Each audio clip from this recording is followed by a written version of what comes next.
और यहाँ पर एक तरफा माहौल कांग्रेस के पक्ष में है और एक नौजवान हमारे साथी को पार्टी ने उम्मीदवार बनाया है। मुझे पूरा विश्वास है कि विक्रमादित्य भारी बहुमत से इस लोकसभा क्षेत्र जीत कर जाएंगे और हिमाचल में चारों सीटें हैं, चारों सीटों पर हमारे उम्मीदवार बढ़त बनाए हुए हैं। देश में भी आज माहौल जो है बदलाव का माहौल है और मैं बार बार कहता हूं कि जहां जहां कांग्रेस बीजेपी की सीधी टक्कर है वहां पर कांग्रेस के उम्मीदवार बेहतर परफॉर्म करेंगे, चाहे वो राजस्थान हो, मध्य प्रदेश हो, छत्तीसगढ़ हो, हरियाणा हो, उत्तराखंड, हिमाचल, हर जगह।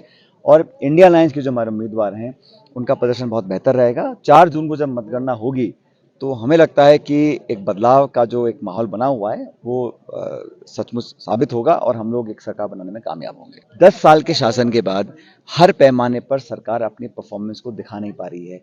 करप्शन हो, महंगाई हो, बेरोजगारी हो, हर क्षेत्र में पिछड़ी है। इसलिए विवादित मुद्दों को बार बार हवा देते हैं। भाजपा जब चुनाव लड़ती है तो आज चर्चा कर रहे हैं, उन्हें करनी चाहिए चर्चा शिक्षा की, चिकित्सा की, निवेश की, उद्योग की, किसान की, बेरोजगारी की, महंगाई की। वो चर्चा करते हैं मंदिर की, मस्जिद की, मंगलसूत्र की, हिंदू की, मुसलमान की।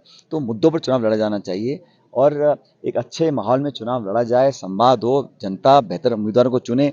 लेकिन जो मुद्दे हैं वो प्रासंगिक वो होते हैं जो जनता के जीवन को छुएं।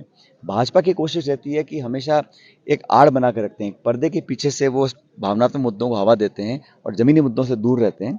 हमारा जो मैनिफेस्टो है, चाहे 1 लाख रुपए प्रति वर्ष सबसे गरीब परिवारों को आर्थिक मदद देने की बात हो, एमएसपी पे कानून बनाने की बात हो, इन मुद्दों को जनता पसंद कर रही है। इसलिए कांग्रेस का मैनिफेस्टो बहुत ज़्यादा चर्चित है। कोई जानता भी नहीं कि भाजपा के मैनिफेस्टो में लिखा क्या है। जनता नाउम्मीद हो चुकी है और बदलाव के मूड में है। तो चर्चा जो होती है ना, सन 52 की, सन 65 की, सन 70 की करते हैं। 2014 से 24 जो उनको कार्यखंड का काम दिया, 10 साल का पूर्ण बहुमत की सरकार रही। आपने 10 साल में क्या किया?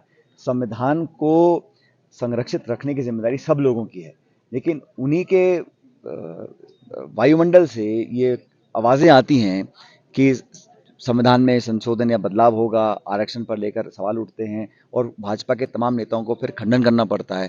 तो खंडन करने की नौबत ही क्यों आती है? क्योंकि ये चर्चा कांग्रेस ने नहीं करी, ये उन्हीं के लोगों पे, जिम्मेदार पदों पर बैठे लोगों ने बार बार मुद्दे को उठाया, इसलिए उन लोगों को अपनी सफाई देनी पड़ती है। मुझे लगता है कि इन लोगों को अपने गिरबान में झांकना चाहिए।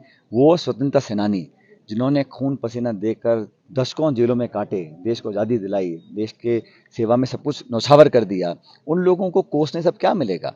50-60 साल पहले का जिसका देहांत हो गया, उन लोगों को आज आप बदनाम कर रहे हैं। ये कहीं ना कहीं आपकी कमजोरी को दिखाता है।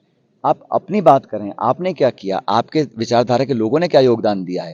कांग्रेस में जो शहादत दी है, जो चाहे इंदिरा जी हो, चाहे नेहरू जी हो, राजीव गांधी, देश के लिए बलिदान दिया है भाई, जान अपनी कुर्बान कर दी है। अब आज उनको इतिहास में जाके आप भला बुरा कह रहे हो, ये एक ऊंची मानसिकता का परिचय देता है। मुझे लगता है जनता भी इनकी बौखलाहट को समझ चुकी है।